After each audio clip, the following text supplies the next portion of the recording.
बकायदा ब्रश नहीं किया है 20 साल तक, तब जाकर। छी, कैसी बात कर रही हो? ये उस वक्त तो पीले नहीं थे जब हम लोग तुम्हें देखने आए थे। अरे तब साफ करवा लिया होगा डेंटिस्ट के पास जाकर। अब देखो कैसे पीले पीले लग रहे हैं। रंजना सास की तरफ गुस्से से देखती है। फिर शुरू हो गई पीले पीले पीले।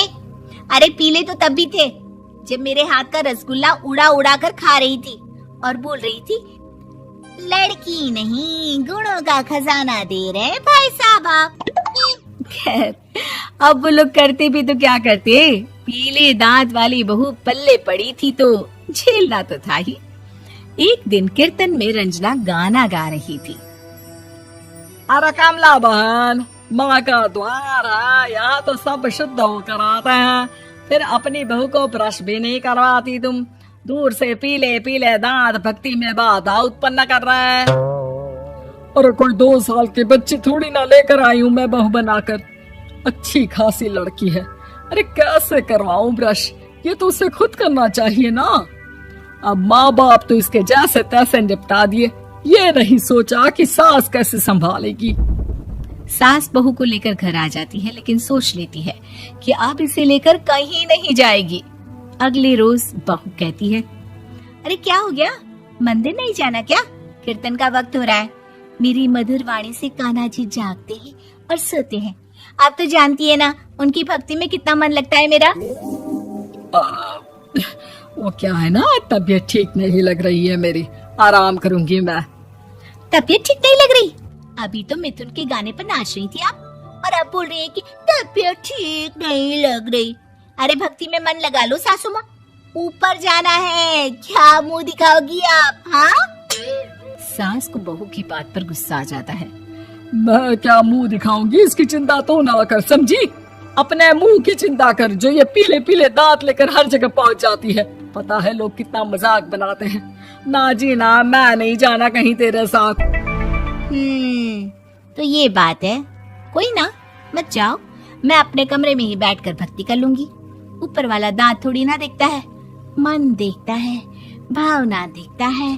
और अरे बस बस, तू सब कुछ दिखा, बस ये सफेद चमकदार दांत ना दिखाना किसी को, है? जा यहाँ से। बहू को सास की बात का कोई फर्क नहीं पड़ता, वो तो जैसी थी वैसी ही रह जाती है। सुबह नहाकर किचन में खाना बनाना, फिर खाना खाना, कीर्तन भजन करना और सो जाना। एक दिन, माँ जी मैं सहेली के घर जा रही हूँ, शाम को लेट आऊंगी। हाँ हाँ तो जाना, मैंने कौन सा तेरी आरती करनी है घर पर बैठकर। रंजना सहेली के घर जाती है, जहाँ वो पार्टी में जाने की तैयारी कर रही होती है। अरे शिखा, कहाँ जाने की तैयारी कर रही है? मैं गलत वक्त पर आ गई क्या? अरे नहीं यार, उल्टा सही वक्त पर आई है। मैंने ये साड़ी और ज्वेलरी निकाली है यार, शाम को इनके ऑफिस की एक पार्टी में जाना है। बताना कैसा लग रहा है ये सब? नहीं यार, इस ड्रेस के साथ तो वो वाली ज्वेलरी अच्छी लगेगी। हाँ हाँ सही बोल रही है, मैंने ध्यान ही नहीं दिया। वैसे तो हमेशा से मस्त फैशन सेंस रखती है। तो बड़ा जाती होगी ना पति के साथ पार्टी में। रंजना कुछ नहीं बोलती, बस सोचती है कि यार काश ये बात सही हो जाती, पर मैं क्यों नहीं जाती पार्टी में? क्या इन लोगों की कोई पार्टी होती नहीं होगी? रंजना घर आती है और रात में पति से सवाल करती है, एक बात बताइए, आप मुझे किसी पार्टी में क्यों नहीं ले जाते? क्या आपके यहाँ ऑफिस में पार्टी नहीं होती? पति बेचारा क्या कहता कि दांत पीले हैं तुम्हारे इसलिए। अरे कोई पार्टी होती नहीं हम लोगों के ऑफिस में, तो कहाँ से लेकर जाऊं? और मार्केट, मॉल, कहीं वीकेंड घूमना, कहीं तो। अरे यार सारे हफ्ते में एक छुट्टी मिलती है, तो सोचता हूँ कि आराम ही कर लूं। क्यों? रंजना मन मार के रह जाती है। पहले कभी सास के साथ मंदिर जाया करती थी, लेकिन वो भी सास ने ले जाना बंद कर दिया। घर बैठी बैठी रंजना बोर हो जाती है।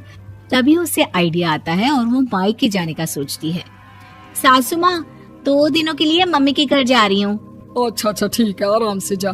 और हाँ, माँ से कुछ अच्छी आदत सीख कर आना कि कैसे शरीर के हर भाग की तरह दांतों की सफाई भी जरूरी होती है, समझी? शुरू हो गई ना आप? वो लोग आपकी तरह नहीं है कि छोटी छोटी बात का बतंगड़ बना दे। उन लोगों के लिए मैं मायने रखती हूँ, ना कि मेरे पीले पीले दांत। रंजना माँ को बिना बताए उन लोगों को सरप्राइज देती है, लेकिन जैसे ही वो दरवाजे पर पहुंचती है, अंदर देखती है कि घर वाले कहीं जा रहे होते हैं। अब माँ, काश रंजना दीदी के दांतों वाली प्रॉब्लम नहीं होती तो वो भी हम लोगों के साथ चलती ना बुआ जी की बेटी की शादी में। हाँ बेटा, लेकिन अब उसे कौन समझाए कि उसको उसके पीले दांत नहीं दिखते, लेकिन उसके आसपास के लोगों को कितना एम्बैरेसिंग फील कराते हैं। मुझे तो कितनी बार उसके स्कूल की टीचर ने शिकायत की कि उसके साथ कोई लड़की बैठना भी नहीं चाहती और ना ही कॉलेज में कोई उससे बात करना चाहता था, लेकिन पता नहीं क्यों उसे ये बात समझ में ही नहीं आती। कोई कमी नहीं है उस लड़की में, बस यही कि दांत पीले हैं। वो तो भला हो जीजा जी और उनकी माँ का, जो दीदी को जैसी है वैसे ही रखा हुआ है। रंजना को अपने घर वालों की बात सुनकर बहुत दुख होता है। वो सोचती है कि वो क्या करे, लेकिन फिर वो सीधा डेंटिस्ट के पास जाती है, अपने दांत चमकाती है और कसम खाती है कि वो रोज ब्रश करेगी। अरे क्या हो गया, तुम तो 2 दिनों के लिए गई थी ना, पर कोई ना, अच्छा है चलो आ गई तो। रंजना सास के सामने आकर खड़ी हो जाती है और पूरी स्माइल करती है, उसके चमकदार दांतों को दिखाती हुई। चले मंदिर। माँ, मुझे माफ कर दीजिए, मैंने आप लोगों को बहुत एम्बैरेसिंग फील करवाया। मैं आज से रोज ब्रश करूंगी।